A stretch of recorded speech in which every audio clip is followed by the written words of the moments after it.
Hey guys, my name is Naj, and welcome back to my devlog. For those who don't know what my game is called Silent Station. It's a game about a group of research team hired by governmental contractors to survey abandoned planets and submit reports. But you're also given a secret mission that you have not been officially told about that you have to complete. And then throughout the mission, you may face dangerous creatures and or entities that can threaten your safety. I just want to say before the start of this video, if I do sound a little bit off, it's because I'm a little bit sick, if I'm being honest with you. But you know, the video must go on. So yeah, like, subscribe, and leave something in the comment section. Thank you.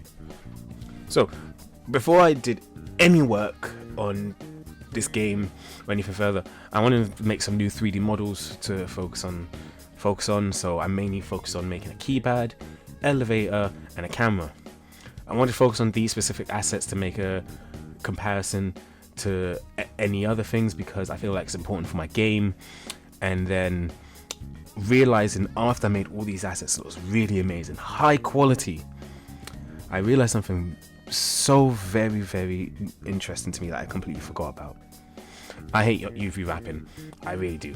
I know it's very important when doing 3D modeling and all that sort of stuff, but I found it so hard, especially relearning it. That was the problem I had to face mainly. So once I got that all sorted, I made all of that, and I relearned how to unwrap again. It was easy. And then I had to test these stuff in the game. Well, I mainly tested one of them because the others I'm still working on as the recording of this video.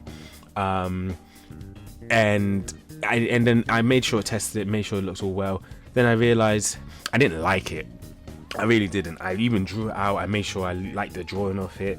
So then I had to remake it again, re-unwrap it again, and then I liked it again. So yeah, I say doing that was a very fun experience, just learning that sometimes your initial ideas that you did make aren't going to be the one that you ended up liking at the end. So it was a very interesting thing to learn. So after remaking it, rewrapping it, doing all that sort of stuff again, I then tested it again, and it actually looks so much better. Placement of everything was so much better, more easier to understand and redo. And yeah, I just thought this was just 100% better, and I cannot complain. I wouldn't mind redoing some of these stuff again, especially if I don't like them.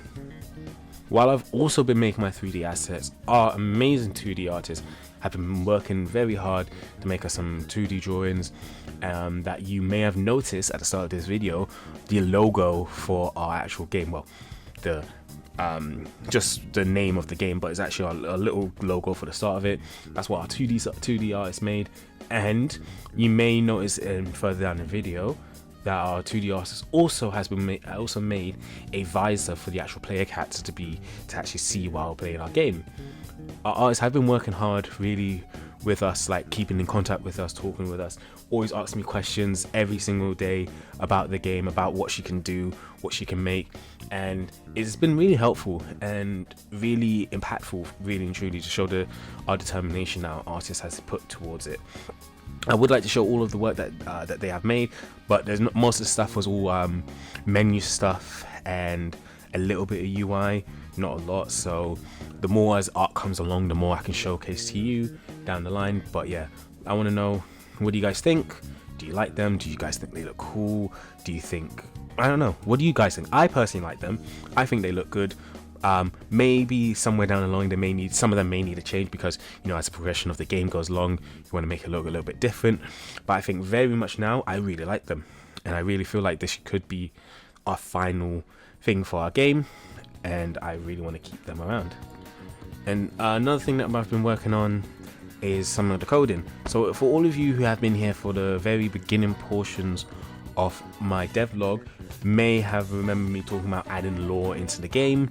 I have been working on that very privately, like with failed attempts, but only till recent I've actually been able to successfully make it. Not the best, but make it. It's a simple thing for lore I'm just going to add to it, and I am going to keep working on it further, even improving in the sense of like some of the layouts, the actual drawing of it, of the actual background detail and stuff like that. But I want to offer something to you guys, the people who are watching this video. I at some point will open up a Patreon, maybe not, but I want to open up something, and I want you as the people to actually be a part of it. I want to put your name into the game as actual researchers who can actually further expand the world of our game. If that's something you're interested in, just keep an eye out for our Patreon down in the description at some point in the future videos, and watch how you guys will be a part of the game. I feel like that's an amazing thing that, I don't know, I feel like it'll be so really cool and interesting for you guys, and can even be like, oh, this is something that, you know, we could do some, I don't know, I feel like it'll be something very interesting. I feel like you as the people will love it and can even be further involved in our game than we already have further than you just watching and liking the videos as they come up. So let me know if you guys would really like that. Then I'm probably fast track me even making a Patreon even sooner than later. And then yeah, I even also had to rework some of the codes for our keypad system. Reason why is because I had to test a lot of it from that was on the old layout of the keypad, where it was just very simple, blocky, and now I have something more impactful, more concise, more permanent. I just had to remove all the layouts for it, had to make sure the text were all fixed in it. I even had to do some of the stuff where I want to add in some color, some lights that can also show up whenever to indicate that it's the correct code or the wrong code. That's something I'm working on in the background detail that I feel like is something interesting. I also may change up the design for the keypad I had. I do like it, but I may add like just some little extra other details. But I like this layout more than my first iteration that I made, and I think this one is so much more better. After all of that thing has been done, everything I've made, it's time for me to properly test most of the assets I've made in an actual world. So as you guys remember from last video, I made my own little landscape just for testing purposes and everything like that. Well, it was going to be more the actual world I was going to use.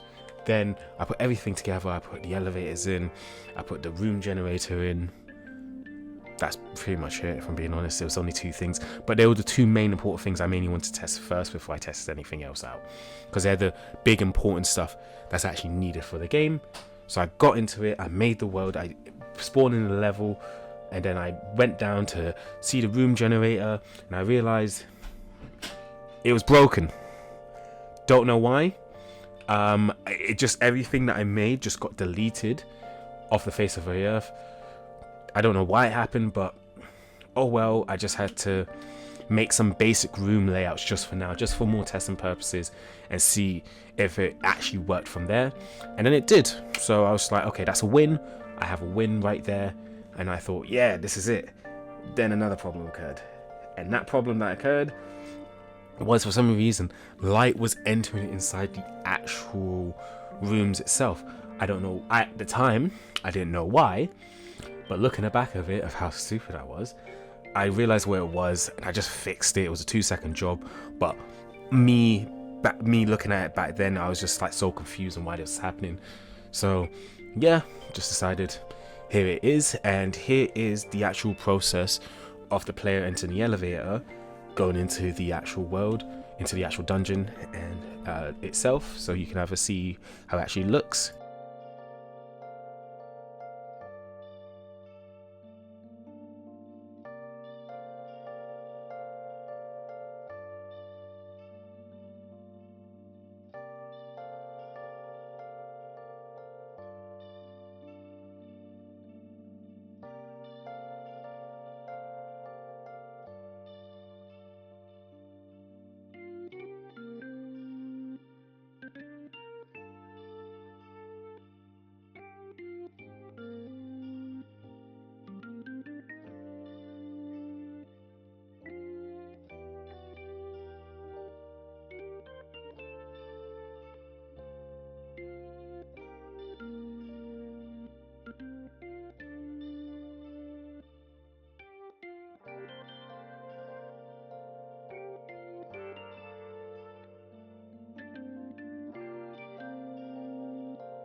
as you guys can see, that is just a very early prototype of what the game looks like, with the whole landscape and everything just put together.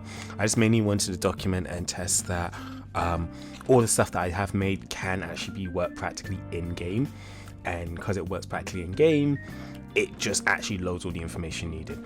So yeah, it's still going to be worked on. I have an idea of how it's going to look anyway as like the final result, so don't worry, it's not going to stay looking like this. This is just more of a sense of, I know it works and I'm proud that it works. So the last thing I wanted to do before I called it a day with the game was try build it. And then when I tried build it, I noticed like so many errors.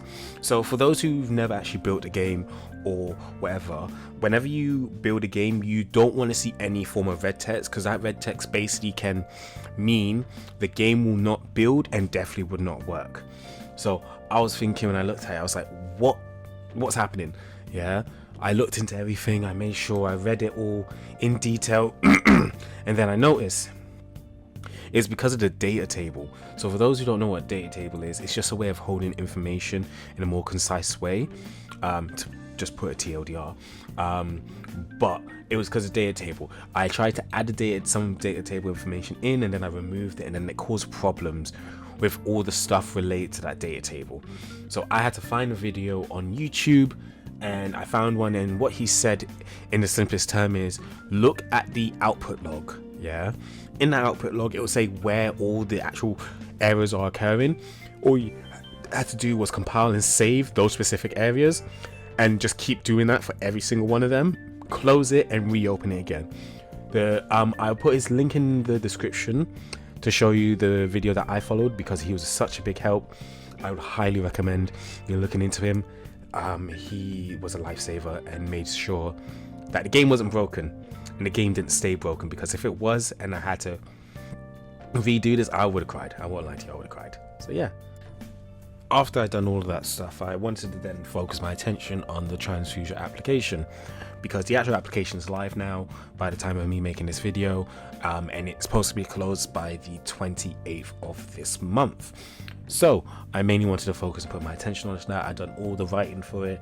I done talked with my team about it. I've done everything that's needed for it, for the competition. I just need to make a 2-minute video, which should be done today, after this video gets sorted and uploaded. And then I just mainly want to get it all out the way. One thing that for our game, we can't have have multiplayers with 2 separate computer screens for servers. It has to be split screen. I did ask them, is it possible, because of how our game works? They said no, it has to be split screen, or else you can't be accepted in the competition. So for now, I'm just not putting my full attention on just working on the servers. Like, the servers technically do work in theory, but just for the actual application for Tranzfuser for us to actually be accepted, I'm gonna need to just work on split screen. So I have got split screen. I just need to actually properly test it with like 2 controllers. I still haven't actually tested the second controller, and it's kind of annoying, so I'm just gonna be working on that at some point. Yeah, but it's not really a big deal, if I'm being honest with you. So it should be an easy fix, an easy do-over. So yeah, I hope you guys liked the video and enjoy yourself and learn something new.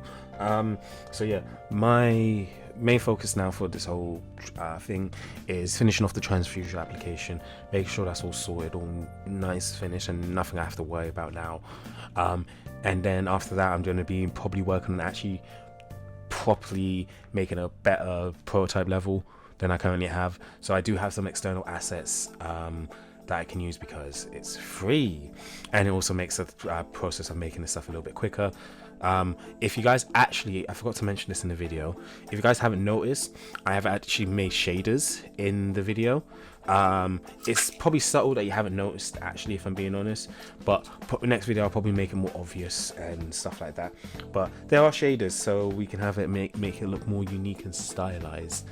Me and my team decided on the end. It's shaders I made in the past already, and I just put into the work. So yeah, it's just something interesting. I really liked it. I think it looks really nice and makes it more bold and more interesting. So yeah, like I said, like, subscribe, and let me know anything that you have questions about the games, you just want to have a conversation about the game or whatever.